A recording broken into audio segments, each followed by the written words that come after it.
Pessoal, continuando então, a nossa matéria é Seminários de Integração Disciplinar, ministrada aí para o 10º período, e o objeto do nosso estudo para esse início de semestre é a atualização que a Lei 13.964, de 24 de dezembro de 2009, trouxe aí, para diversas leis do nosso ordenamento jurídico, com aí a finalidade de combater o crime, seja o crime organizado ou o crime comum.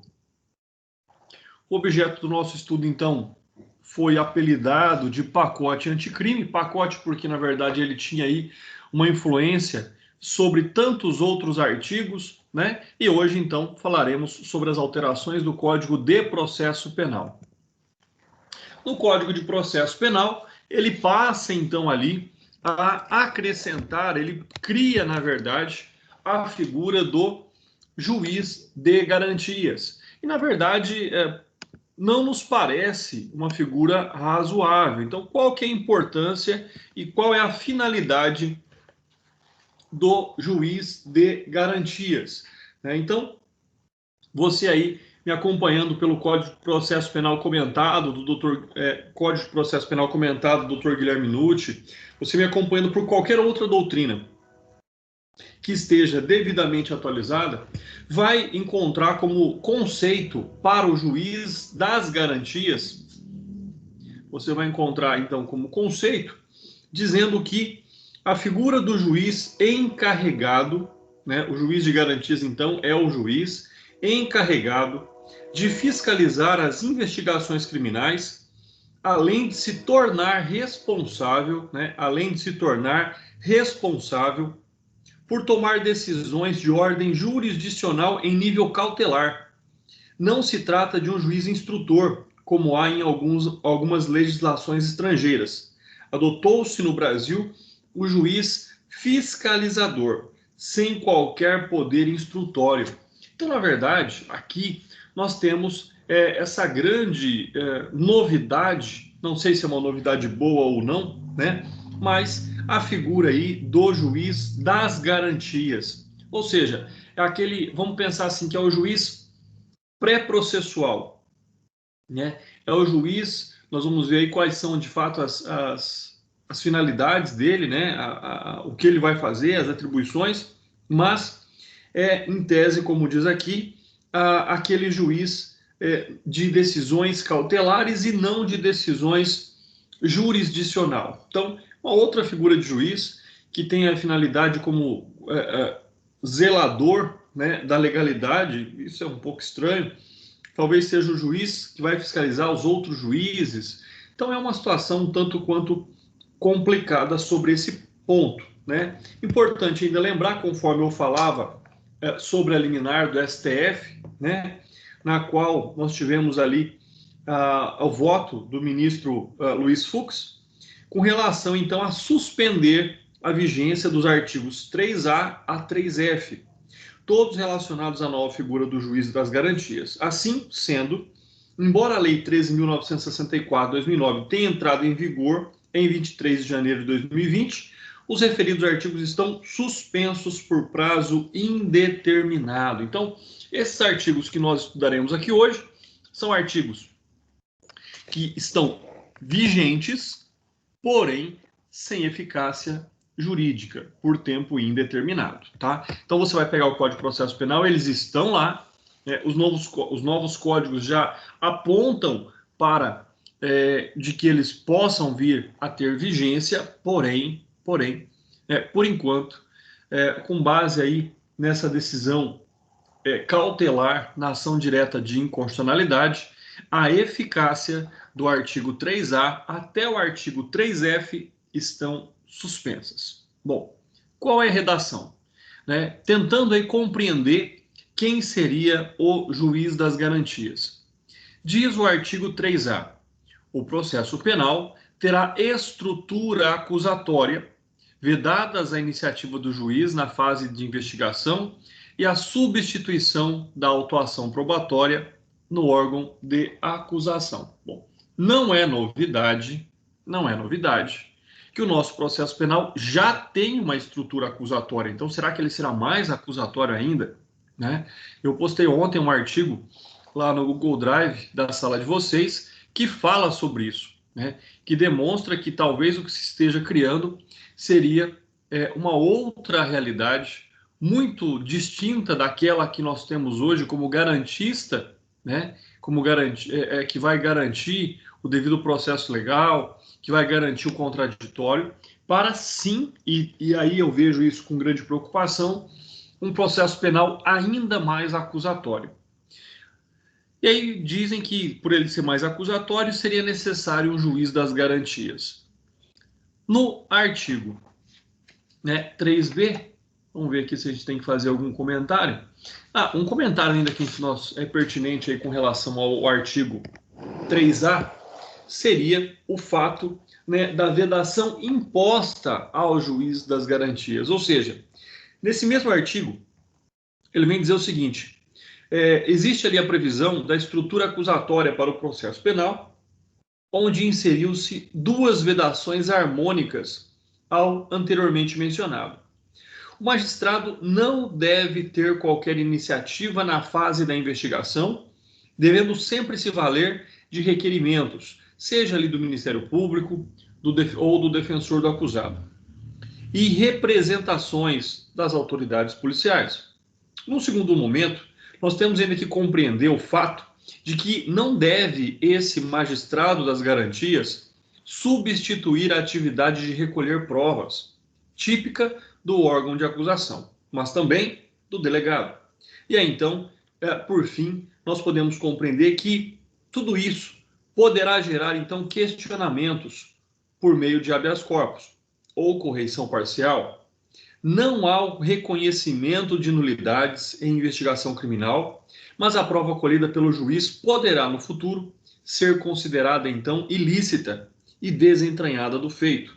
Enfim, o magistrado deve cumprir a lei e agir dentro da sua competência legalmente imposta. Por isso que vem aí o artigo 3b, um artigo já mais extenso, que vai, então, determinar quais são ali as competências do juiz das garantias. Então, essa também é uma análise muito importante, uma leitura bastante interessante, quanto a esta nova modificação legal que aguarda, como eu disse, eficácia jurídica. Está vigente, mas não tem eficácia jurídica.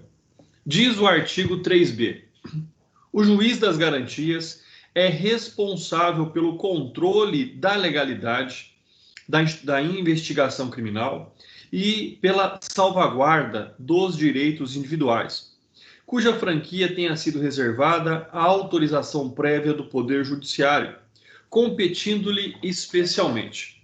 Bom, essas novas competências criadas para aquilo que deu-se o nome de juiz das garantias, então traz para nós ali uma sensação de que, na verdade, o que vinha acontecendo sobre um aspecto legal não resguardava ali os direitos das minorias. Então, esse é o que se percebe.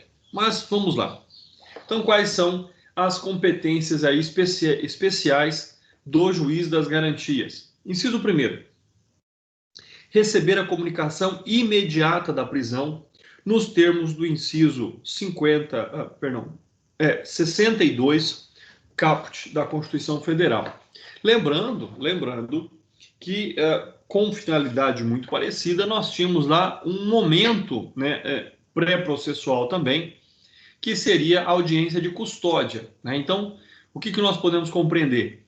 Que, a partir de agora, a audiência de custódia seria conduzida pelo juiz das garantias. Então, faça aí um link entre também o juiz das garantias e a audiência de custódia. Então, quando nós pensamos aqui nas atribuições do juiz das garantias nos termos do artigo 3b, faz aí nos lembrar da audiência de custódia. Então, fica aí também essa lembrança com relação a este momento pré-processual. Inciso 2, receber o auto de prisão em flagrante para controle da legalidade da prisão, observado o disposto no artigo 310.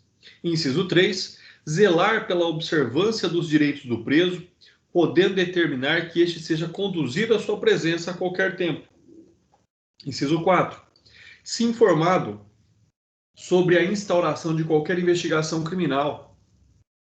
Então, seja, na verdade, aqui também, por mais que ele não tenha autonomia para determinar o início das investigações, nós vemos aqui que as investigações deverão ser submetidas ao juiz das garantias para que elas possam ser, então, realizadas. Inciso 5. Decidir sobre o requerimento de prisão provisória ou de outra medida cautelar, observado o disposto no parágrafo 1º deste artigo. Inciso 6.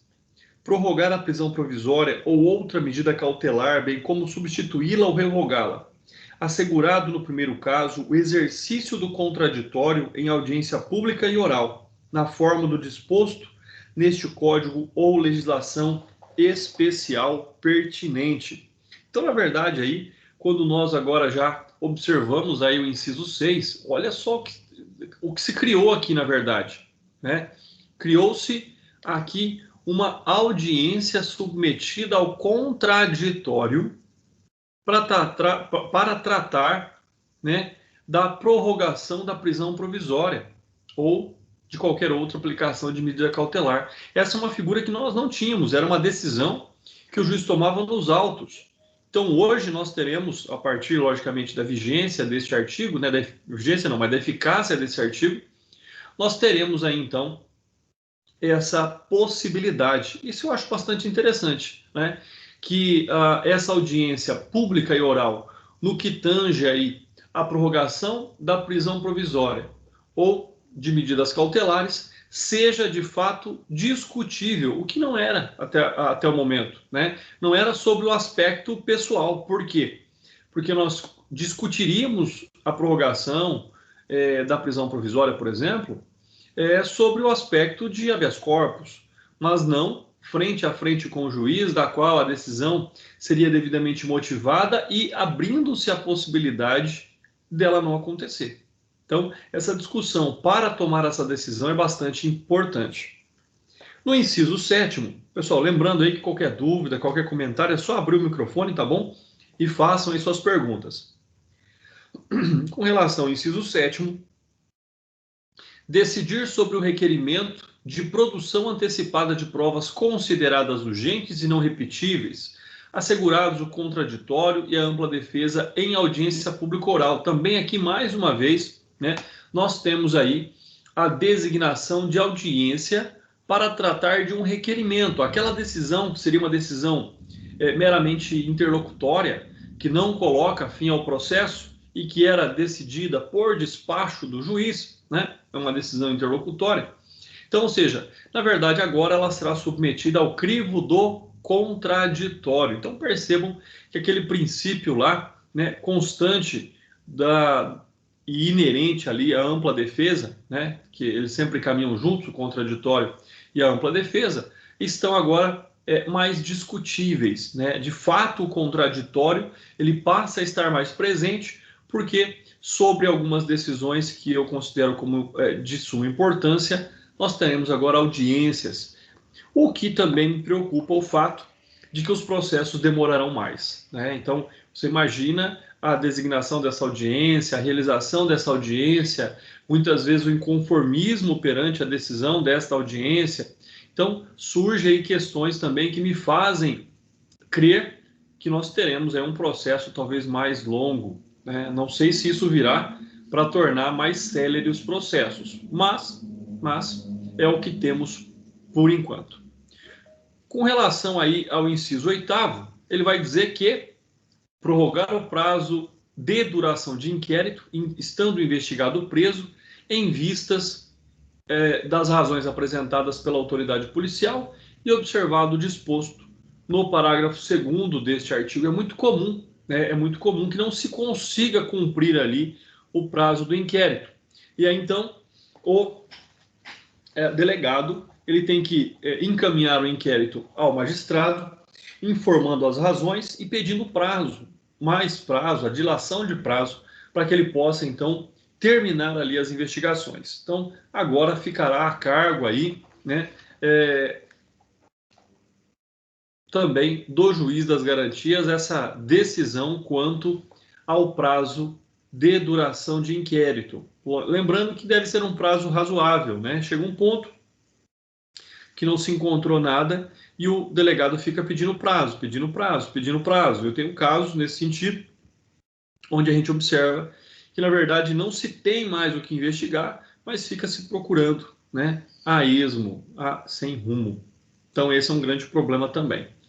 Outro inciso, aí seria o inciso 9º, determinar o trancamento do inquérito policial quando não houver fundamento razoável para a sua instauração ou prosseguimento, né? Lembrando que hoje caberia ao juiz da instrução. Então, percebam quantas atribuições que eram do juiz de instrução processual, aquele que vai julgar o mérito do processo, passam a ser do juiz das garantias. Na verdade, criou-se um filtro ali, né, para evitar, talvez, que muitos inquéritos ou muitos procedimentos que toma tempo do juiz que julga possa tornar o processo, talvez, ali na fase de instrução processual mais rápida. Mas nós teremos, então, uma pré-fase, não vou falar que é processo, mas é processo porque tem ampla defesa e contraditório, né? Então, seria uma fase antecipatória da instrução processual, né? É uma fase processual? Eu entendo que é, porque possui ampla defesa e contraditório. Mas né, não é uma fase ainda de instrução processual. Já no inciso 10, vai dizer requisitar documentos, laudos e informações ao delegado de polícia sobre o andamento das investigações. Então, o que nós temos aqui, na verdade, é a possibilidade jurídica agora, né? Isso está escrito aqui, do juiz fiscalizar ali o que é que o delegado de polícia está fazendo, né? E cobrar, na verdade, aqui, diligências do delegado de polícia. Então, a partir do momento em que nós temos aqui a possibilidade dessa requisição, ou seja, o que é requisitar? Pessoal, requisitar não é pedir, tá bom? A requisição é algo que deve ser cumprido.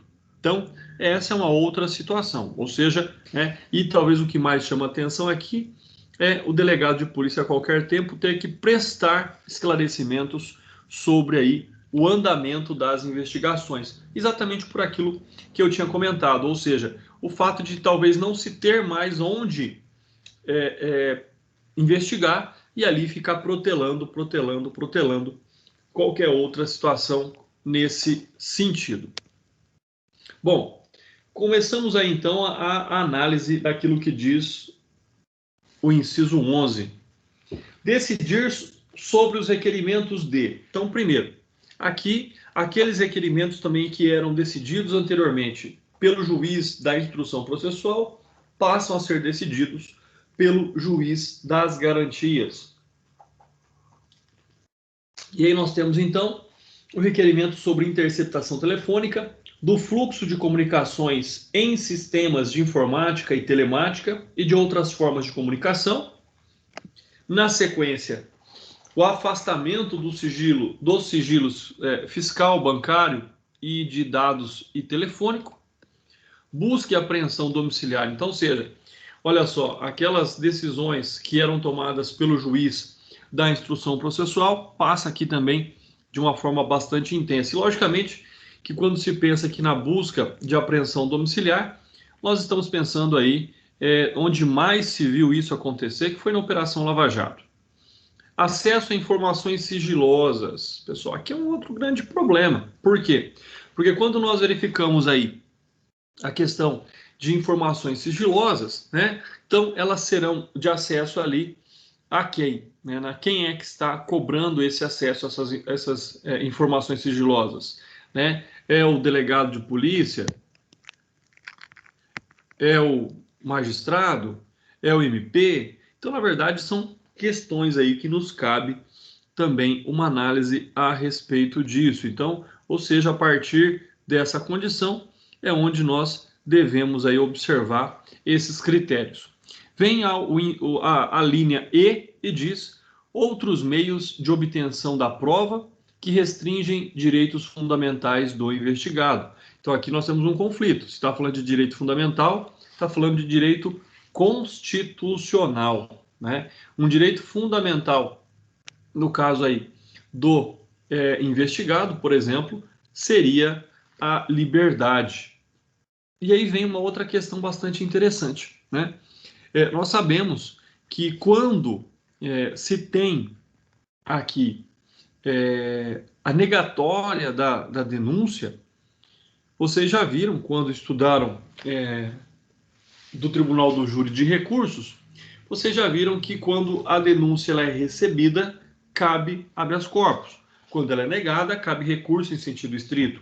Então, nessa hipótese, aqui, ainda então na fase de inquérito policial, antes do oferecimento da denúncia, né, caberia então habeas corpus ao juiz das garantias quanto à investigação, então, já que nós não temos ainda o oferecimento da denúncia.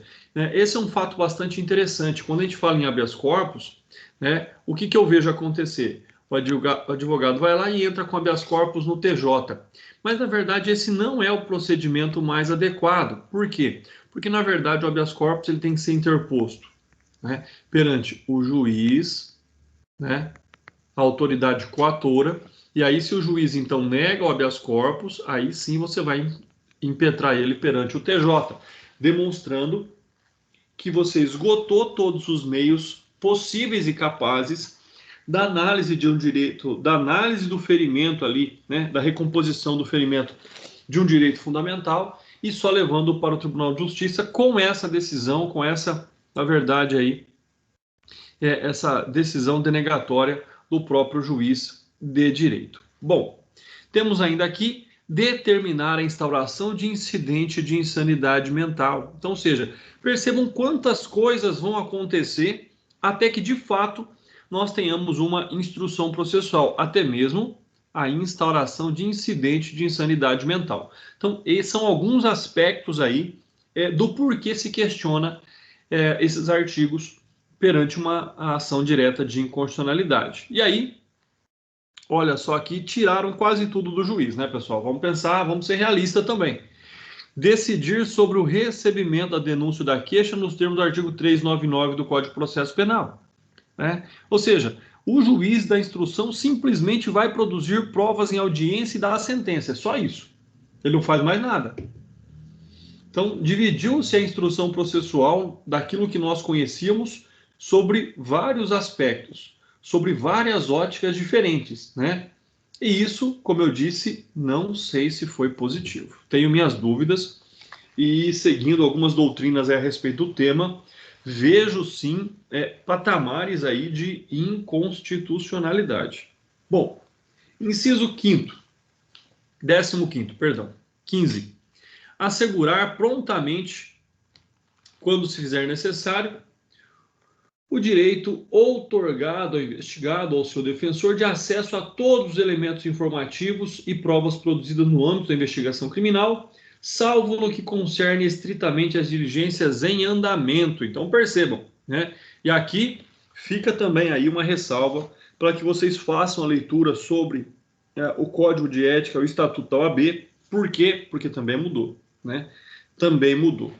Então, na verdade, o que nós temos aqui é uma adequação ao que nós tivemos inicialmente ali no Estatuto da OAB. Por quê? Porque, olha só, direito, aqui diz, direito outorgado ao investigado e ao seu defensor de acesso aos elementos informativos produzidos na investigação criminal. Então, é o direito de acesso ao inquérito. E, logicamente, no direito tem um salvo, e esse salvo ele é muito importante, e não fere aqui o direito, viu, de livre acesso do advogado aos autos, não, porque ele fala das diligências em andamento. Ou seja, dessas diligências em andamento, pessoal, é lógico que o defensor ou o investigado não podem ter acesso. Por que não se pode ter acesso? Porque você imagina só, se a diligência está em andamento, por exemplo, ali uma busca e apreensão. Por exemplo, uma interceptação telefônica. Então, é tudo aquilo que ainda não foi juntado aos autos, tá? Por quê? Porque, olha só, se a pessoa sabe que na casa dela vai ter uma busca e apreensão, ela vai ali, às vezes, guardar a prova do crime lá? Não, não vai. Então, é uma defesa que o Estado tem aqui, esse salvo, né, essa limitação de acesso às diligências ainda não encartadas no inquérito policial, mas ou ainda em andamento. Por quê? Porque senão perde a finalidade ali do Estado na investigação dessas diligências. Você não vai ter efetividade nessa diligência. Inciso 16.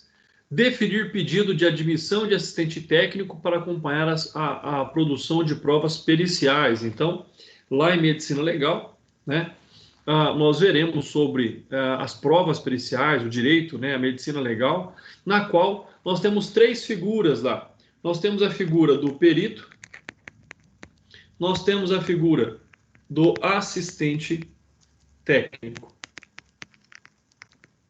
Ou seja, quem é o assistente técnico? É o perito contratado pelo periciado, né? É o perito contratado pela parte, pelo acusado. Então, o assistente técnico ele tem como finalidade aqui, né, muitas vezes questionar, colocar em dúvida, determinar que o protocolo utilizado não é o mais adequado, talvez o mais moderno. Então, no caso aqui da admissão do assistente técnico, caberia então agora também ao juiz das garantias. E ainda nós temos o inciso 17, que fala decidir sobre a homologação do acordo de não persecução penal ou os de colaboração premiada, quando formalizados durante a investigação. Então, mais uma vez, olha só, o acordo de não persecução penal está lá no artigo 28A, né, do CPP.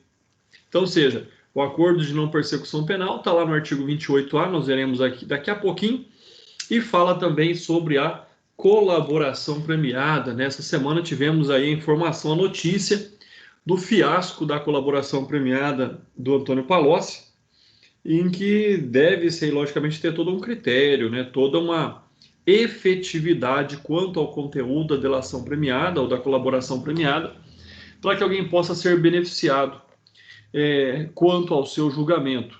Mas lembrando aí também que, então, se houver a colaboração premiada, e aí colaboração premiada não significa que não terá instrução processual e não terá uma sentença de mérito, né? O que é diferente, colaboração premiada é diferente de acordo de não persecução penal, porque o acordo de não persecução penal ele é equivalente, né, ao que nós temos lá na Lei 9.099, no artigo 89 da Lei 9.099. Aqui é um acordo para dizer o seguinte: olha, se você aceitar as condições, se você cumprir essas condições, e você não será processado. Então, é uma outra situação, aqui a pessoa não tem um antecedente criminal, tá?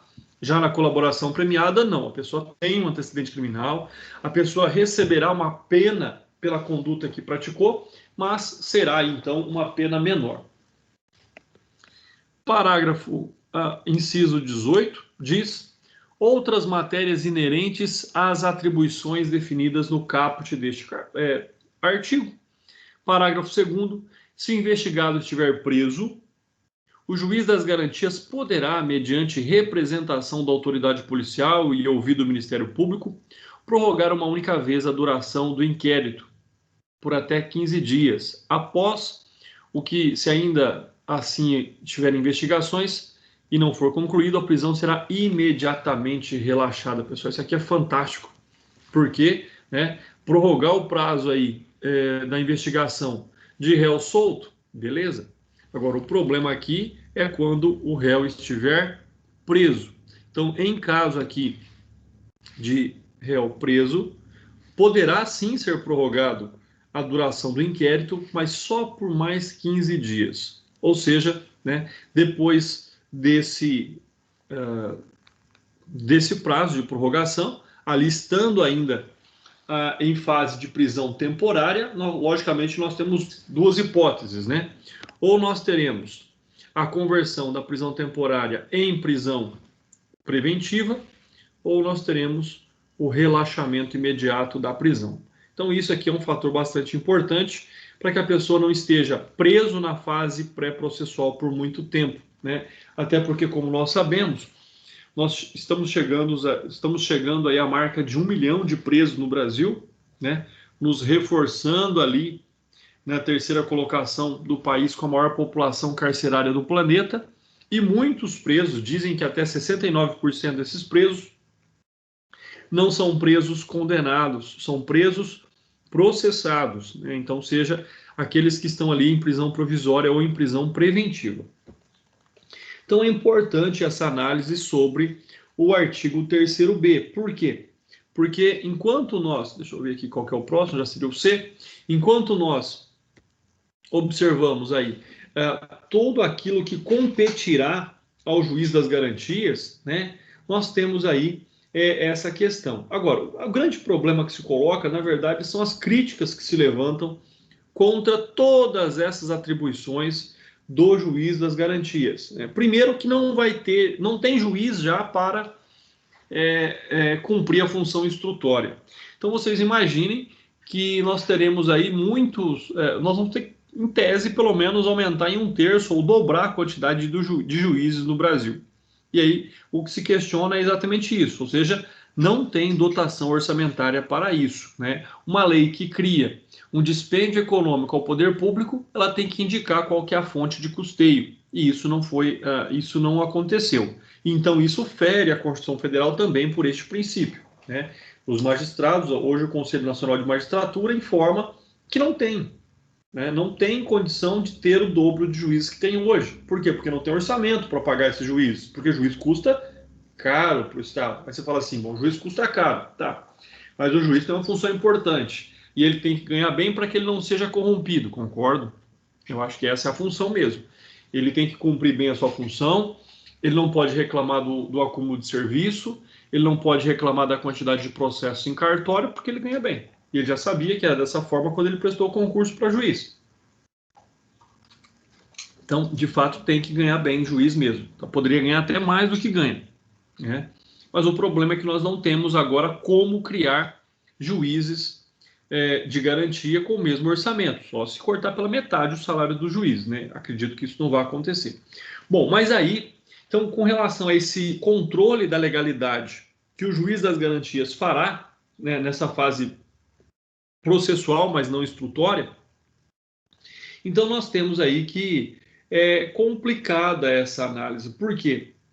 Porque lá diz, não há crime sem lei anterior que o defina, nem prévia sem pena combinação legal. Já vimos isso lá em direito penal. Porém, é extremamente relevante relembrar que no campo do processo legal também vigora a mais estrita legalidade. Afinal, ninguém é obrigado a fazer ou deixar de fazer alguma coisa, senão em virtude da lei. E isso está lá no artigo 5º, inciso 2º da Constituição Federal. Então, lá no artigo 5º, inciso 2º da Constituição Federal, fala que ninguém é obrigado a fazer ou deixar de fazer alguma coisa, senão em virtude da lei. E isso significa dizer também que deve-se sustentar, né, a existência do princípio da legalidade estrita da prisão cautelar, em face de inúmeros incisos do artigo 5º da Constituição Federal, tutelando este tema. O juiz, então, das garantias deve zelar pela fiel aplicação da lei processual penal durante a investigação criminal e mais,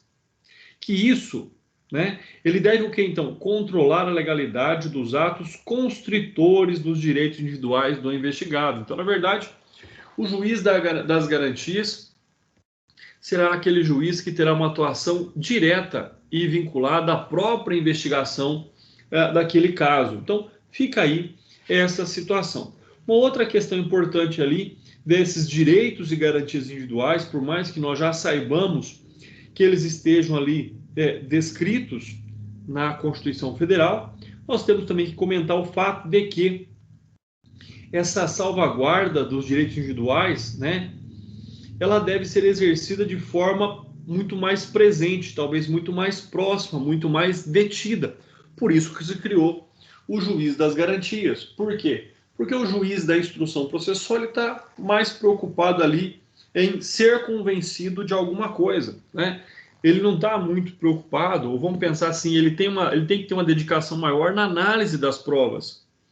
Então, eu acho importante, sim, eu vejo isso com bons olhos, porém, né, fica aí a questão de que o poder público não cria a vida humana, porém, compromete-se a protegê-la como um direito fundamental. E aí, então, é importante ressalvar também que as garantias são os direitos criados pela própria lei para proteger, com maior eficiência e, ali no caso, os direitos fundamentais. Então, são algumas considerações que nós fazemos aí sobre o artigo 3º-B e os seus incisos, né?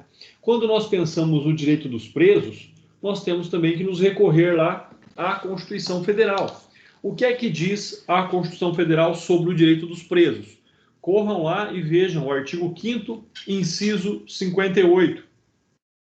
Vai dizer: o civilmente identificado não será submetido à identificação criminal, salvo nas hipóteses previstas em lei. Inciso 62. A prisão de qualquer pessoa e o local onde se encontre serão comunicados imediatamente ao juiz competente e à família do preso ou à pessoa por ele indicada. Inciso 63. O preso será informado de seus direitos, entre os quais o de permanecer calado, sendo-lhe assegurada a assistência da família e de advogado. 64. O preso tem direito à identificação dos responsáveis por sua prisão ou por seu interrogatório policial. E aí, então, deve o juiz das garantias, nesta hipótese, verificar se todos os direitos do preso foram respeitados.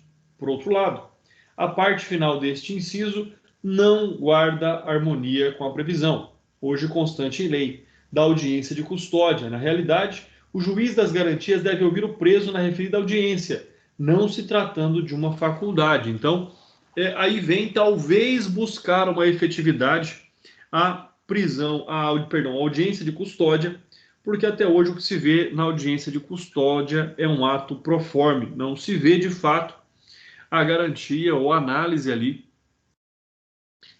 da legalidade da prisão ou da necessidade da prisão. Então fica aí também essa ressalva, né? Eu vejo que a audiência de custódia não conseguiu, não estou dizendo que ela é ruim, estou dizendo que ela é boa.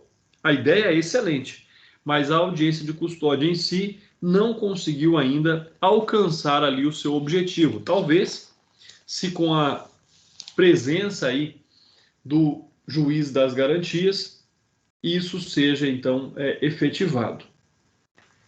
Vamos lá então para o artigo 3C. Diz o artigo 3C: a competência do juiz das garantias abrange todas as infrações penais, exceto as de menor potencial ofensivo, e cessa com o recebimento da denúncia ou da queixa na forma do artigo 399. Então, nós temos aqui duas situações já. Nós temos, primeiro, que não existirá juiz das garantias de acordo com a Lei 9.099/95. Não existe. Então, não tem juiz das garantias. E mais, ele atuará até ali o recebimento. Pessoal, recebimento é importante, tá? Recebimento não é o protocolo por parte, a distribuição, no caso, por parte do Ministério Público, da denúncia ou do querelante da queixa-crime. Não é esse momento. O momento que nós estamos falando é aquele despacho saneador do juiz, aí já o juiz da instrução, tá? Que então, recebendo a denúncia ou a queixa, cessa a atividade do juiz das garantias, né? Por quê? Porque quando nós vamos lá no artigo 399, vamos lá fazer a leitura dele. O artigo 399 do Código de Processo Penal diz o seguinte. Vamos lá. Recebida a denúncia ou a queixa, o juiz designará dia e hora para a audiência, ordenando a intimação do acusado, de seu defensor, do Ministério Público e, se for o caso, do querelante e do assistente. O acusado preso será requisitado para comparecer ao interrogatório, devendo o poder público providenciar sua apresentação. Parágrafo 2º. O juiz que presidiu a instrução deverá proferir a sentença, né? A vinculação do juiz instrutor aí. Então, ou seja, que momento é esse aqui do recebimento da denúncia ou da queixa? Então, nós temos lá, né? Nós temos a apresentação da denúncia e da queixa, nós temos a citação do réu para apresentar a sua defesa preliminar, nos termos do artigo 396-A do Código de Processo Penal. Então, o juiz, na posse da denúncia e da defesa, o juiz ali, então, decidirá sobre o recebimento da denúncia. Então, é nesse momento, já foi citado o réu. E por isso que aqui fala que o réu será, então, o quê? Vamos apagar aqui, já está virando bagunça, né? Ele será, então, intimado, né? Está escrito lá no artigo 399. O que vai lá dizer? Ordenando a intimação do acusado. Então, se ele está ordenando a intimação, é porque ele já foi citado para apresentar a sua defesa preliminar. Parágrafo 2º. As decisões proferidas pelo juiz das garantias não vinculam o juiz da instrução e julgamento, que após o recebimento da denúncia ou da queixa deverá reexaminar a necessidade das medidas cautelares em curso no prazo de 10 dias. Então, olha só, questões como prisão, questões como liberdade, questões como medidas cautelares diversas da prisão, nos termos lá, né? Vamos pegar aqui, ó, medidas cautelares. Onde é que eu vou achar a medida cautelar, gente? Artigo 319 do Código de Processo Penal. Então, lá nós temos todas essas questões relativas aos direitos fundamentais que foram decididas até aquele momento, até o recebimento da denúncia pelo juiz das garantias. Então, no prazo de 10 dias, o juiz dá a instrução. Olha só como nós temos agora novas nomenclaturas, né? Nós temos o juiz das garantias e nós temos o juiz da instrução e julgamento. Será que nós teremos concursos diferentes também, né? Concurso só para juiz de garantia, concurso só para juiz da instrução e julgamento, ou isso acontecerá dentro do próprio Poder Judiciário com a designação de juízes? Não sei, vai saber. Tudo pode acontecer. Com relação ao parágrafo 3º, vem dizer que os autos que compõem as matérias de competência do juiz das garantias ficarão acautelados na secretaria desse juízo, à disposição do Ministério Público e da Defesa, e não serão apensados aos autos do processo enviados ao juiz da instrução e julgamento, ressalvados os documentos relativos às provas irrepetíveis, medidas de obtenção de prova ou de antecipação de provas, que deverão ser remetidos para apensamento em apartado. Pessoal, aqui é o grande problema. Percebam, todo inquérito, né, que serviu de base para a denúncia, não será aqui de ciência do juiz da instrução e julgamento, salvo, e aí vem importante dizer, ressalvado, aqui está dizendo, somente as provas irrepetíveis, as medidas de obtenção de provas ou antecipação de prova. Então, ou seja, aqui o que nós temos de forma mais concreta é que o juiz das garantias, ele é o detentor das provas pré-processuais, tá? O juiz da instrução e julgamento não terá acesso a essas provas, salvo provas irrepetíveis, as medidas de obtenção de provas ou de antecipação de provas. Somente aquilo que não puder ser produzido na instrução processual será encaminhado para o juiz da instrução. O resto só servirá para a acusação, né? Ali para formalizar a denúncia. Para que serve isso? Ao mesmo ponto que isso parece muito incoerente, eu vejo algo como salutar. Por quê? Porque o juiz da instrução não será influenciado pelas provas do inquérito. Nós não sabemos que o juiz ele tem o seu livre convencimento motivado pelas provas dos autos. Inquérito não são autos. Inquérito é um ato administrativo dispensável. Agora, querendo ou não, a partir do momento em que o juiz tem conhecimento daquilo que aconteceu no inquérito, logicamente que ele já começa a se convencer. E aí, muitas vezes, ele não tem subsídios processuais, por exemplo, para uma absolvição, mas se ele não tiver, ele é obrigado, ele teria que absolver pela insuficiência de provas, né, em dúvida pro réu. Vamos pensar no oposto, então. Ele não tem subsídios no processo para a condenação. E aí? Então, essa é uma grande situação. Por quê? Porque tudo pode mudar. Imagina que aquilo que a testemunha disse lá no inquérito, ela vem e fala diferente no processo. Ah, mas ela já disse lá atrás. O juiz não vai mais poder se pautar por aquilo que vinha dito no inquérito policial. Então, isso agora fica de uma forma mais concreta o fato da distinção. O juiz da instrução processual não terá acesso aos autos ou ao inquérito, não terá acesso, porque eles ficam lá guardados, eles ficam acautelados na Secretaria do Juízo das Garantias. Ou seja, então essa aí é uma questão bastante importante. Talvez seja, dentro da minha concepção, em tudo aquilo que diz os artigos terceiros, talvez seja aquilo que trouxe o maior impacto. O fato do juiz da instrução e julgamento não ter acesso ao inquérito policial, porque ele vai ficar acautelado lá na Secretaria do Juízo, do Juiz das Garantias. Então, podemos aí concluir que, a partir da eficácia do pacote anticrime do Código de Processo Penal, muito daquilo que nós sabíamos do Código de Processo Penal nós não sabemos mais, porque mudou muita coisa, muita coisa.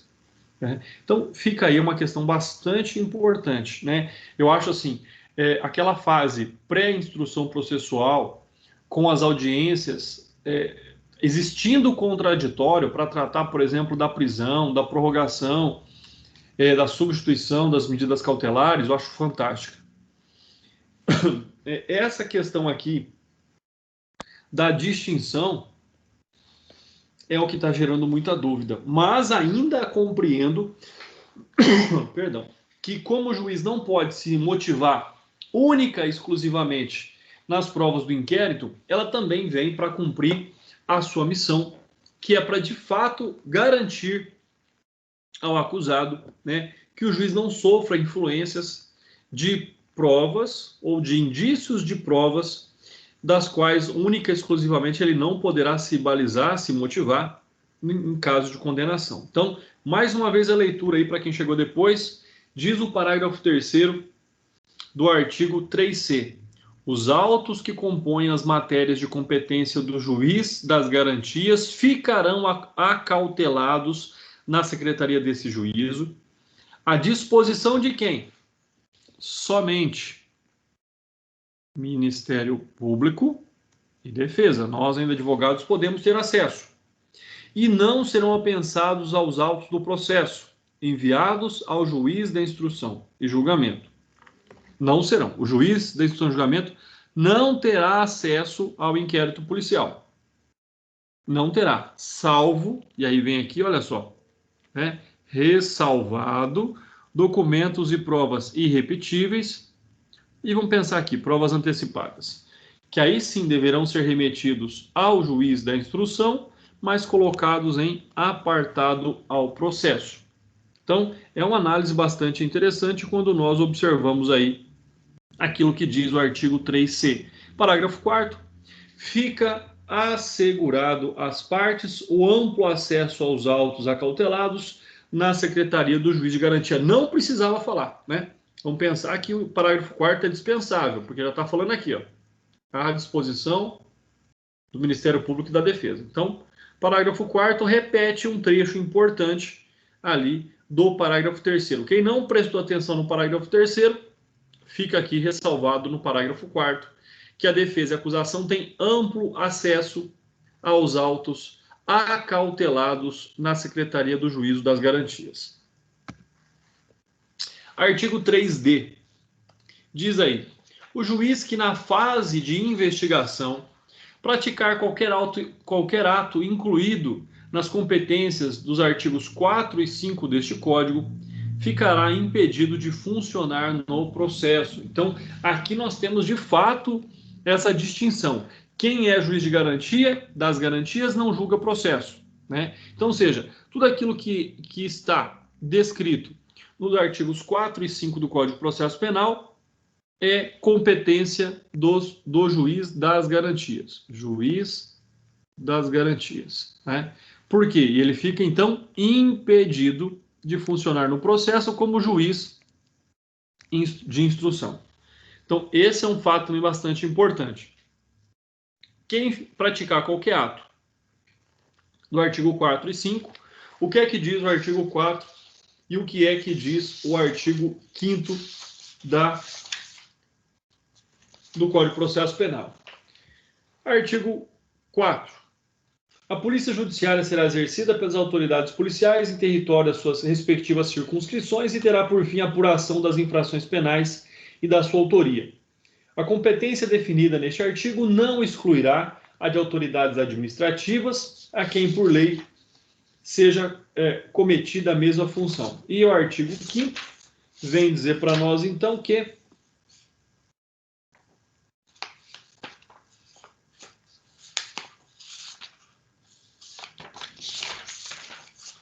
nos crimes de ação pública, o inquérito policial será iniciado de ofício, mediante requisição da autoridade judiciária, no caso aí o juiz, então, como está sendo citado, ou do Ministério Público, ou a requerimento do ofendido, ou de quem tiver qualidade para representá-lo. Parágrafo 1º. O requerimento a que se refere o número 2 conterá, sempre que possível, a narração do fato com todas as suas circunstâncias, a individualização do indiciado e seus sinais característicos e as razões de convicção ou de presunção de ser ele o autor da infração ou os motivos de impossibilidade de o fazer.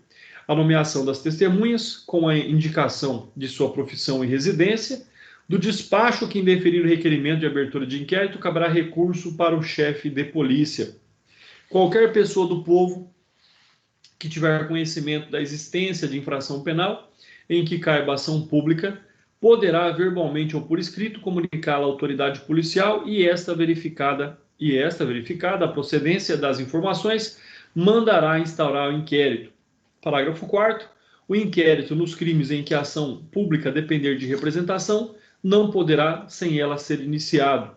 E o parágrafo 5º. Nos crimes de ação privada, a autoridade policial somente poderá proceder ao inquérito a requerimento de quem tenha qualidade para intentá-la. Então fica aí a citação importante dos artigos 4 e 5º do Código de Processo Penal, né? Vem o parágrafo único e vem dizer que nas comarcas em que funcionar apenas um juiz, os tribunais criarão um sistema de rodízio de magistrados a fim de atender às disposições deste capítulo, pessoal. Então percebam aí a bagunça, o problema que será criado, né? Nós não teremos também um juiz das garantias fixo por comarca. Então, por exemplo, vamos dar um exemplo aqui, né, da nossa comarca de Urânia. Na nossa comarca de Urânia, nós temos apenas uma juíza.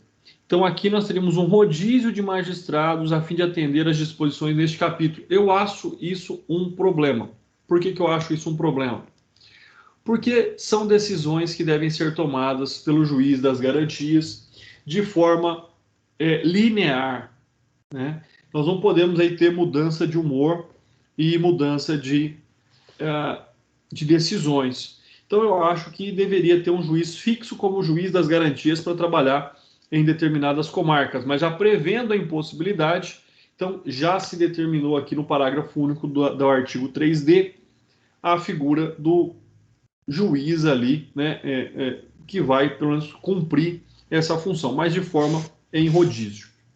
No caso do artigo 3E, o juiz das garantias será designado conforme as normas de organização judiciária da União, dos Estados e do Distrito Federal, observado o critério objetivo, sem a serem periodicamente divulgados pelo respectivo tribunal. Então, aqui o que nós temos é uma designação, ou seja, não haverá, conforme diz aí para nós, um concurso somente para juiz das garantias. Na verdade, é o juiz de direito que será designado a cumprir essa função. O último artigo da série terceira, da série 3, é o 3F. O juiz das garantias deverá assegurar o cumprimento das regras para o tratamento dos presos, impedindo o acordo ou ajuste de qualquer autoridade com o órgão de imprensa para explorar a imagem da pessoa submetida à prisão, sob pena de responsabilidade civil, administrativa e penal. Então percebam aí a importância do juiz das garantias. Já se percebeu que está acontecendo coisas erradas, né? Já se percebeu aí que o direito à intimidade, à privacidade e à imagem dos presos não estão sendo efetivamente protegidas, né? Por quê? Porque enquanto processado, não se presume como culpado, né? Então, é importante aí que o juiz de garantias deverá assegurar o cumprimento das regras para o tratamento dos presos. Pessoal, uma frase que eu sempre repito é: por mais que a pessoa seja considerada culpada, por mais que ela tenha direitos seus limitados, ela nunca perde o direito à humanidade. Tá? Então, aqui os direitos humanos do preso, por mais desumana que seja a conduta que ele praticou, a nossa legislação não prevê que esses direitos sejam retirados do preso, né? E se isso não acontecer, se o juiz não zelar por esse direito, ele vai sofrer penalidades de órbita civil, administrativa e penal. Como diz o parágrafo único, por meio de regulamento, as autoridades deverão disciplinar em 180 dias o modo pelo qual as informações sobre a realização de prisão e a identidade do preso serão, de modo padronizado e respeitada a programação normativa aludida no caput deste artigo, transmitidas à imprensa, assegurados a efetividade da persecução penal, o direito à informação e a dignidade da pessoa submetida à prisão. Então, nós vamos ter tipo um departamento de imprensa ali, um departamento de informação do próprio Tribunal de Justiça, que vai divulgar de forma padronizada essas informações. É importante isso, né? Por quê? Porque nós vemos aí alguns casos em que até informações sigilosas são publicadas pela imprensa. Em outros casos, informações que deveriam ser publicadas não são publicadas pela imprensa. Então, isso gera aí, logicamente, uma preocupação a respeito da manutenção da imagem, da dignidade do preso. Por quê? Porque uma vez publicado nas mídias que a pessoa foi acusada de um crime, caso ela não seja condenada, sabemos que na mesma proporção deveria ser publicado o fato de que ele não é culpado, não foi considerado culpado pela prática daquele ilícito. E isso não acontece. Na mesma proporção, não, né? Mas deveria acontecer. Olha, fulano foi acusado desse crime, mas ele é inocente, viu, sociedade? E isso não acontece. Bom, vamos lá então para o artigo 14A do Código de Processo Penal. Pessoal, uma outra alteração aí trazida pelo pacote anticrime, artigo 14A. Abram aí o código, acompanhem comigo. Diz lá o artigo 14A. Nos casos em que servidores vinculados às instituições dispostas no artigo 144 da Constituição Federal.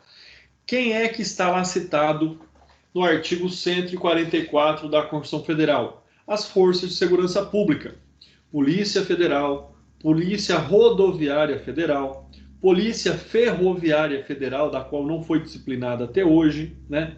Polícia Civil e Polícia Militar, incluindo o Corpo de Bombeiros. Então, ou seja, esses são aqueles disciplinados no artigo 144 da Constituição Federal. Então, quer dizer que, no caso desses policiais, né, figurarem como investigados em inquéritos policiais militares e demais procedimentos extrajudiciais, cujo objeto for a investigação de fatos relacionados ao uso da força letal praticados no exercício da profissão, de forma consumada ou tentada, incluídas ali as situações, né, das excludentes de licitude do artigo 23 do Código Penal, o indiciado poderá constituir defensor.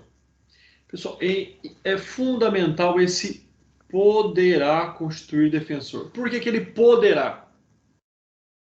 Porque, na verdade, ele deverá ter um defensor constituído no prazo de 48 horas. Então, ou seja, Esse é um fato bastante importante, ou seja, quando nós observamos essa situação, o que nós estamos aqui diante é que ele deverá estar assistido de defesa. E nós sabemos que qualquer pessoa acusada de crime estará assistido de defesa, seja por um contratado, por um advogado constituído, ou seja, contratado, ou por um defensor público, ou por um defensor dativo, né, no caso aqui do Estado de São Paulo, nos termos do convênio da OAB com a Defensoria Pública. Mas olha só, vamos entender isso melhor. Então lá diz que ele poderá constituir defensor. Tá, isso daí nós já sabemos, é um direito e garantia fundamental de toda pessoa exercer o contraditório pela defesa por meio de defesa técnica.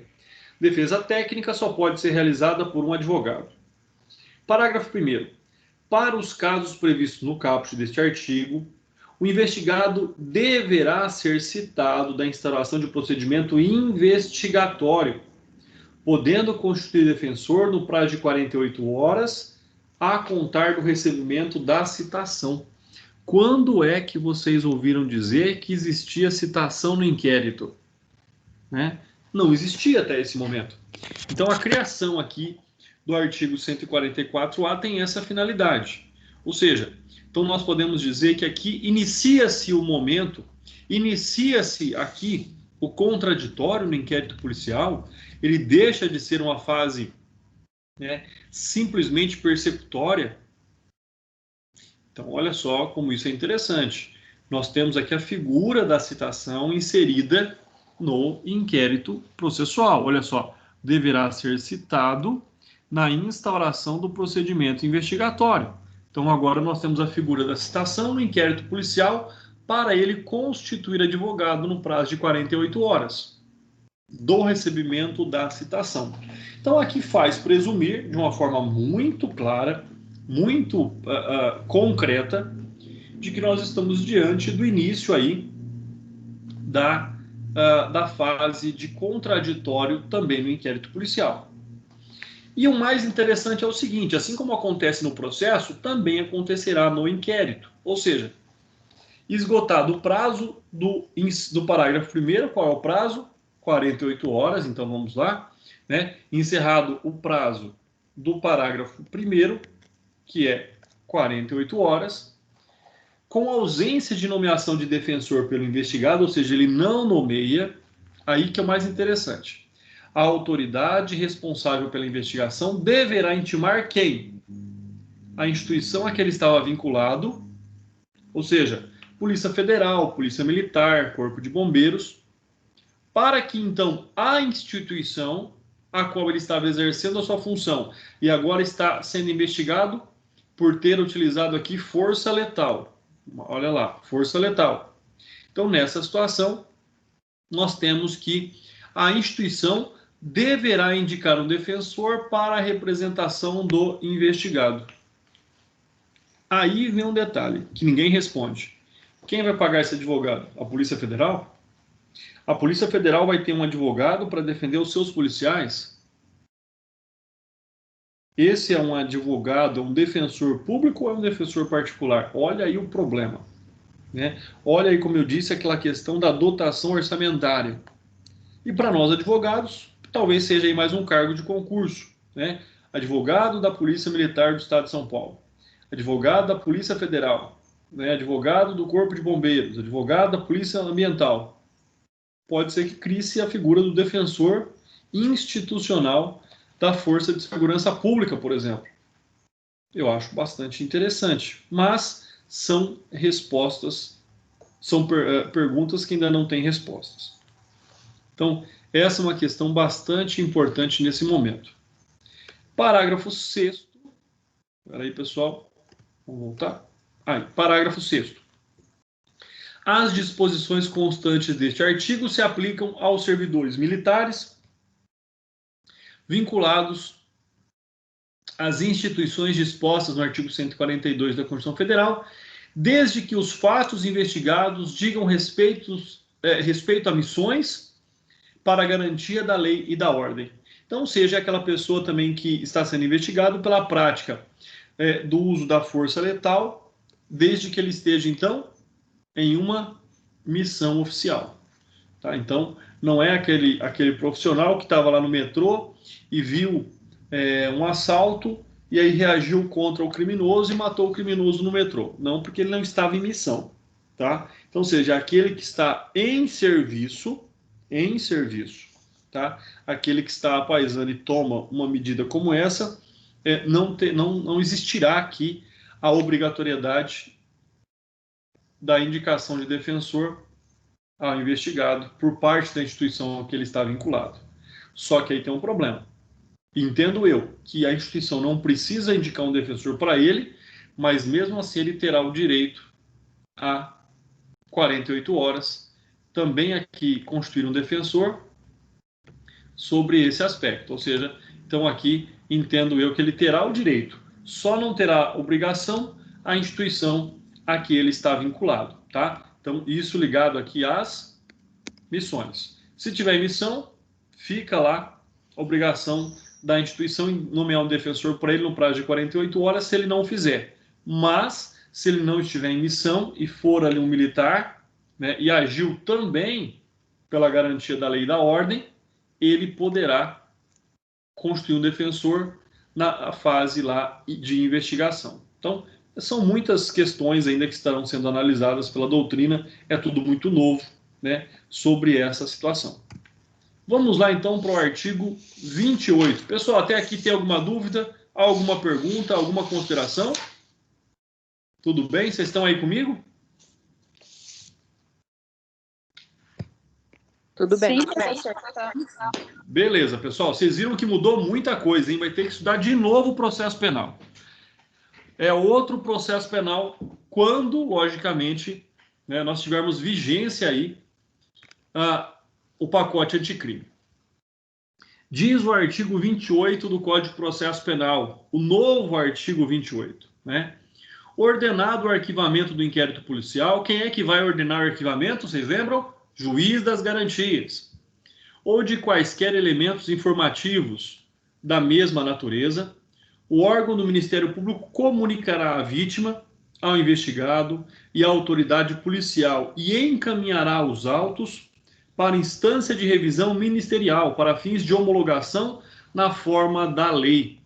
Olha só, pessoal, o que mudou aqui? Mudou muita coisa. Primeiro, antes, quem submetia o inquérito à revisão ministerial, ao procurador de justiça, era o juiz de direito. Hoje, quem encaminha é o próprio promotor de justiça. Então, eu acho que aqui regularizaram o que estava errado. Por quê? Porque, de fato, o titular da ação penal é o Ministério Público, né? Quando ele requerer o arquivamento do inquérito, entendo eu que deveria ser ele encaminhar, de fato, ao procurador de justiça, né? Mas nós temos aí um outro fator, que o Ministério Público também não está aí equipado, não tem recursos humanos suficientes para poder aí fazer essa revisão, né, e a homologação. Lógico que a homologação já era feita pela Procuradoria de Justiça, mas agora atribuiu-se aí mais uma tarefa ao Ministério Público, ao promotor de justiça, tá? Saiu da esfera do juiz de direito esse encaminhamento à revisão ministerial e passa a ser de competência do promotor de justiça. Parágrafo 1º, uma outra inovação muito importante aí é que cabe recurso deste pedido de arquivamento. Ou seja, a vítima lá, então, ela foi comunicada do pedido de arquivamento, e se ela, então, ou seu representante legal não concordar, o que eles vão fazer?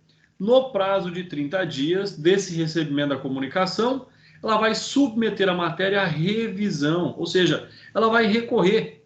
A vítima, sendo comunicada do pedido de arquivamento, tem um prazo de 30 dias para revisão da instância competente, ou seja, é aqui que o Ministério Público reclama. Ou seja, ele vai ter que começar a julgar recursos lá. Olha só, um recurso julgado pelo Ministério Público, né, quanto ao arquivamento de inquérito policial. Até agora isso não existe. Nós temos recursos que poderão ser interpostos ao Tribunal de Justiça, mas agora esses recursos passam à instância competente do órgão ministerial. Então, aqui é uma outra situação, ou seja, o direito de recurso da vítima quanto ao pedido de arquivamento de inquérito policial. Então, a vítima, quando houver o arquivamento ou pedido de arquivamento, pode recorrer à instância superior do Ministério Público. Então, mudou também aí totalmente, criou-se aquilo que não existia. No parágrafo 2º, nas ações penais relativas aos crimes praticados em detrimento da União, Estados e municípios, logicamente que o direito de recurso cabe a quem? A chefia do órgão, a quem couber aqui a representação judicial, ou seja, né, diretor, por exemplo, do Banco Central, prefeito, governador, presidente da República e assim por diante. Então, esses é que poderão ali também buscar essa medida de revisão do arquivamento do inquérito perante lá o órgão ministerial de revisão. Então, fica aí também essa outra ressalva, né? No caso, a vítima unipessoalmente ou por seus representantes legais. Quem são os representantes legais da vítima no processo penal? Cônjuge, ascendente, descendente ou irmão. Então, lembrem-se que, no caso de vítimas, nós temos o CAD, que são os representantes legais da vítima. No caso aqui, né, de crimes praticados contra a União, Estados ou municípios, nós temos ali a chefia do órgão. Chefia do órgão é, no caso, aquele que tem a competência inerente a esta situação. Na sequência aí, pelo nosso estudo, vamos lá para o artigo 28A. E aí, logicamente, que sobre a minha ótica é o artigo talvez mais discutido até agora. E talvez mais inconstitucional também sobre essa perspectiva. Porque nós temos o seguinte: diz o caput do artigo 28A, não sendo caso de arquivamento e tendo investigado confessado formal e circunstancialmente a prática da infração penal sem violência ou grave ameaça e com pena mínima inferior a 4 anos, o Ministério Público poderá propor acordo de não persecução penal, desde que necessário e suficiente para a reprovação e prevenção do crime, mediante as seguintes condições ajustadas, cumulativa ou alternativamente. Então, vamos lá. Nós estamos falando aqui do acordo de não persecução penal. O que é o acordo de não persecução penal? É um acordo feito entre o Ministério Público e o acusado para que ele não seja processado. Agora, não é aquele acordo que é feito lá porque tem poucas provas para condenar. Olha, eu não tenho prova direito aqui para denunciar a pessoa, e aí então eu vou propor acordo de não persecução penal. Não é isso.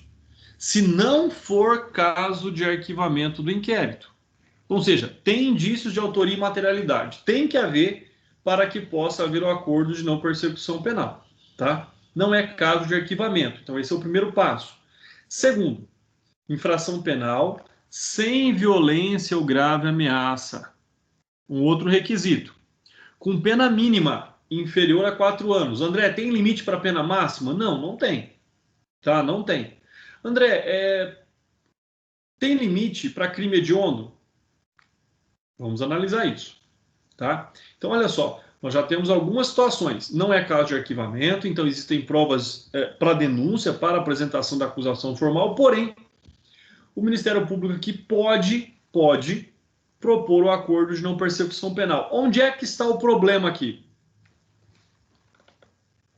Tendo investigado, confessado formal e circunstancialmente a prática da infração. Ou seja, esse é o grande problema. Aqui obriga-se o investigado a confessar o crime e dar detalhes do crime. Qual é o grande problema sobre isso? O grande problema é, por exemplo, né, lá nos Estados Unidos, não há necessidade de confissão. Porque vamos pensar o seguinte, nós veremos isso mais adiante. Se o investigado confessar formal e circunstancialmente a prática de crime de infração penal, e depois o juiz não homologar o acordo de não persecução penal, porque ele entende que não é cabível, porque depende do juiz a homologação desse acordo de não persecução penal. E aí nós teremos a instrução processual. Pode o réu, então, voltar atrás e falar, olha, eu confessei lá, mas era tudo mentira? E essa confissão não vai produzir efeitos durante a instrução processual? Então, assim, essa é uma grande falha aqui do acordo de não persecução penal, que é o investigado ser obrigado a confessar formal e circunstancialmente a prática da infração penal. Tudo bem, se ele for... se for homologado o acordo, beleza, era o que ele queria mesmo, não ser processado, não ter um antecedente criminal. Mas o problema é se não houver aí a homologação do acordo de não persecução penal. O inciso primeiro vem falar sobre a reparação do dano à vítima, salvo em caso de impossibilidade. Logicamente que a impossibilidade, estamos tratando de impossibilidade financeira do investigado, então o fato dele ser pobre não impede o acordo de não persecução penal. Inciso 2, renunciar voluntariamente a bens e direitos indicados pelo Ministério Público como instrumentos, produto ou proveito do crime, né? Então, logicamente que não adianta também fazer um acordo de persecução penal, deixando lá o investigado rico, de acordo e utilizando de bens ilícitos para isso, né? Nós vimos aí recentemente um acordo de não persecução penal, onde a pessoa abriu mão de 95% do seu patrimônio. Por quê? Porque ele não conseguia comprovar a origem ilícita desse patrimônio, né? Quais são, então, além disso, né, e não é pouca coisa, quais são as outras condições? Inciso terceiro, prestar serviço à comunidade ou entidade pública por período correspondente à pena mínima combinada ao delito, diminuída de 1 a 2/3, em local a ser indicado pelo juiz da execução penal. O que salva aqui o inciso terceiro é pena mínima combinada diminuída de 1 a 2/3. Se não tivesse essa diminuição, não teria, então, aí, por que haver o acordo de não persecução penal, já que ele ficaria por todo o tempo da pena submetido ao cumprimento da prestação de serviços à comunidade. E nós temos ainda o inciso 4º, que fala prestação pecuniária. Lembrem-se, prestação pecuniária tem caráter indenizatório. Nós já vimos isso lá no artigo 45 do Código Penal, tá? Tem caráter indenizatório. Pagar prestação pecuniária à entidade pública ou de interesse social a ser indicada pelo juiz da execução, que tenha preferencialmente como função proteger bens jurídicos iguais ou semelhantes aos aparentemente lesados pelo direito. Ainda bem que colocaram aqui a palavra aparentemente, né? Porque senão nós teríamos aí um juízo, e nós não temos um juízo aqui, não foi julgado o fato, né? Então, coloca-se aí aparentemente lesado. Então, não pode haver um juízo de mérito quando nós estamos falando do acordo de não persecução penal. Inciso 5º, cumprir por prazo determinado outra condição indicada pelo Ministério Público, desde que proporcional e compatível com a infração penal imputada. Então, nós temos condições tanto de um rol taxativo, né, quanto também outras condições. Então, nós podemos concluir que as condições para o cumprimento do acordo de não persecução penal trata-se de um rol não taxativo, já que existem exceções. Parágrafo 1º. Para a aferição da pena mínima combinada ao delito a que se refere o caput deste artigo, serão considerados causas de aumento de pena e de diminuição aplicáveis ao caso concreto. Importante aqui, lembrem-se o que são causas de aumento, né, e de diminuição. Causas de aumento e de diminuição de pena são causas fixas, né? 1/3, 2/3, metade, né? Por que aí o juiz não tratou, por exemplo, das circunstâncias agravantes e atenuantes? Porque elas são causas subjetivas, em que o juiz pode aumentar a pena até próximo do máximo, até o limite do máximo, ou reduzir a pena até o limite do mínimo. Então, quando aqui serão consideradas causas de aumento e diminuição de penas aplicáveis ao caso concreto, nós estamos diante aí de circunstâncias fixas, tá? Causas de aumento e diminuição como eu disse, está lá, né, 1/3, metade, 2/5. Então, são sempre causas aí fixas para que o juiz possa analisar essa situação. Bom, parágrafo 2º. O disposto no caput deste artigo não se aplica às seguintes hipóteses. Então, ou seja, não existe aqui, né, acordo de não persecução penal no juizado especial. Por quê? Porque ele já tem a transação penal. Então, na verdade, o que acontece agora é que a transação penal do artigo 89 da Lei 9.099, ela foi agora melhorada, talvez, né, em alguns aspectos, inserida ali no Código de Processo Penal. O problema é que quando nós pegamos a Lei 9.099/95, não tem, por exemplo, a necessidade lá de confissão formal e circunstanciada. Então, olha só, né, eu acho que esse é o grande problema. Inciso 2. Se o investigado for reincidente ou se houver elementos probatórios que indiquem a conduta criminal habitual, reiterada ou profissional. O cara é profissional no crime, exceto se insignificantes as infrações penais praticadas. O que isso quer dizer? Que não se pode propor o acordo de não persecução penal em caso de criminosos contumazes, em caso de criminosos envolvidos com organizações criminosas. Então, nessas hipóteses, não cabe aí também o acordo de não persecução penal. Inciso 3º do artigo 28A vem dizer o seguinte: ter sido agente beneficiado nos últimos 5 anos anteriores ao cometimento da infração em acordo de não persecução penal, transação penal ou suspensão condicional do processo. Então, ou seja, temos também aquele fator limitante lá que já vinha previsto na Lei 9.099. Então, a pessoa não teria direito ali ao acordo de não persecução penal, um novo acordo de não persecução penal no prazo de 5 anos, tá? Então, ele já tendo tido um acordo de não persecução penal, transação penal ou suspensão condicional do processo. Então, esse é um aspecto também bastante importante com relação a isso, tá? Tendo qualquer tipo desses benefícios, não terá direito a um novo acordo de não persecução penal. Inciso 4º, vamos lá para ele.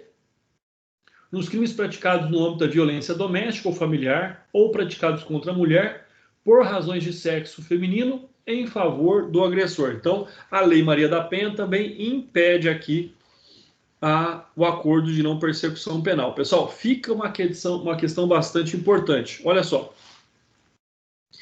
Quando nós falamos em sexo feminino, hoje nós já temos uma compreensão doutrinária, tá, de gênero feminino. Gênero. Tá? Por quê? Porque eu não posso analisar somente o sexo biológico. Eu tenho que analisar também o sexo jurídico. Então, esse é um outro aspecto também bastante importante, tá? Então, lembrem da palavra gênero feminino, que vai ficar mais fácil aí sobre essa situação. Parágrafo 3º. O acordo de não persecução penal será formalizado por escrito e será firmado pelo membro do Ministério Público, pelo investigado e seu defensor. E aí talvez seja aquilo que é mais importante para nós e o grande problema que surge ali pela redação do caput do artigo 28A. Olha só o que fala o parágrafo 4º. Para a homologação do acordo de não persecução penal, será realizada uma audiência na qual o juiz deverá verificar a voluntariedade por meio de oitiva do investigado na presença do seu defensor e sua legalidade. Então, uma situação bastante importante. Tem que confirmar se o investigado quer aquele acordo ou não. Se ele está sofrendo alguma pressão ou não. E mais, se os requisitos do acordo de não persecução penal estão presentes. Ou seja, se o juiz verificar que seria caso de arquivamento de inquérito, ele não vai homologar esse acordo de não persecução penal e vai devolver ao Ministério Público. Olha o que fala o parágrafo 5º. Se o juiz considerar, por exemplo, inadequadas, insuficientes ou abusivas as condições dispostas no acordo de não persecução penal, devolverá, ele não pode mudar. O juiz não pode mudar os termos do acordo de não persecução penal, mas ele devolve ao Ministério Público para que seja reformulada a proposta. Ele vai fazer os apontamentos e vai devolver ao Ministério Público pedindo, então, providências, né, com a concordância do investigado e seu defensor. E se eles não concordarem, ele não vai homologar o acordo de não persecução penal. Ah, mas e se o juiz entende, por exemplo, que elas são abusivas, mas o advogado e o investigado concordam? É direito disponível. Parágrafo 6º. Homologado judicialmente o acordo de não persecução penal, o juiz devolverá os autos ao Ministério Público para que inicie a sua execução perante o juízo da execução penal. Então, a quem compete a execução do acordo de não persecução penal é o Ministério Público, né? Então, havendo essa condição, é onde nós teremos aí esse fato bastante importante. Com relação ao parágrafo 7º do artigo 28, que trata ainda da norma, né, do acordo de não persecução penal, o juiz poderá recusar a homologação à proposta que não atender os requisitos legais ou quando for realizada a adequação, não for realizada a adequação a que se refere aqui o parágrafo 5º deste artigo. E esse é o grande problema. Se o juiz, então, não homologa, o problema é que o réu já confessou o crime. E aí, como é que ele vai se defender depois? Vai falar que não fez? Parágrafo 8º. Recusada a homologação, o juiz devolverá os autos ao Ministério Público para que analise da necessidade de complementação das investigações ou o oferecimento da denúncia. E aí, a denúncia já vai constar da denúncia que ele é réu confesso? Então percebam como isso é complicado. A vítima será intimada da homologação do acordo de não persecução penal, parágrafo 9º, e de seu descumprimento. Vamos pensar, foi homologado o acordo de não persecução penal, beleza. Mas e aí vem lá a pessoa, né, o investigado que concordou e descumpre as condições. Muito bem. E aí o que acontece? Ele volta já como réu confesso? Já vai para ser condenado? Olha só o que fala o parágrafo 10º. Descumpridas quaisquer das condições estipuladas no acordo de não persecução penal, o Ministério Público deverá comunicar o juízo a fins da sua rescisão e posterior oferecimento da denúncia. Então esse que é o grande problema. Ele está denunciando um réu confesso agora. O descumprimento do acordo de não persecução penal pelo investigado também poderá ser utilizado pelo Ministério Público como justificativa para eventual não oferecimento de suspensão condicional do processo, logicamente que posteriormente, né? Então, não cumpriu as condições, ofereceu denúncia, e aí o Ministério Público justifica o não oferecimento da suspensão condicional do processo em razão dos descumprimentos anteriores. Parágrafo 12. A celebração e o cumprimento do acordo de não persecução penal não constarão de certidões de antecedentes criminais, exceto naquilo que diz lá o inciso 3º do parágrafo 2º, para que não seja concedido novamente no prazo de 5 anos. Então aqui a grande vantagem é que a pessoa não terá antecedente criminal registrado em razão da homologação de um acordo de não persecução penal. Cumprindo integralmente o acordo de não persecução penal, o juiz competente declarar extinta a punibilidade. Olha só, extinta a punibilidade quer dizer que o Estado não pode processá-lo e puni-lo por aquele crime. Não seria extinção da execução da pena. Por quê? Porque ele não foi condenado, mas a extinção da punibilidade. Parágrafo 14 e último, diz que no caso de recusa por parte do Ministério Público em propor o acordo de não persecução penal, o investigado poderá requerer a remessa dos autos ao órgão superior na forma do artigo 28 deste Código. Então, como nós vimos no artigo anterior, as decisões aqui, lá falava do arquivamento do inquérito. Mas se ele também não quiser, então, propor o acordo de não persecução penal, o investigado tem o direito de recorrer ao órgão superior do Ministério Público, né, buscando ali a reforma dessa situação. Então, o que vai acontecer? Ou o Procurador-Geral de Justiça apresenta o acordo de não persecução penal, se assim entender cabível, ou ou ele designa outro membro do Ministério Público para que ofereça o acordo de não persecução penal. Vamos ver aqui, vamos voltar. E aí, o que nós temos então a tratar deste tema, pessoal? O que a doutrina fala a respeito dele? Frente a todas as considerações que eu já passei para vocês. Primeiro, trata-se de um benefício previsto aos autores de crimes menos relevantes. Isso nos Estados Unidos tem o nome de plea bargain, ou seja, né, é a barganha ali, é o acordo. Só que o direito norte-americano não tem limites.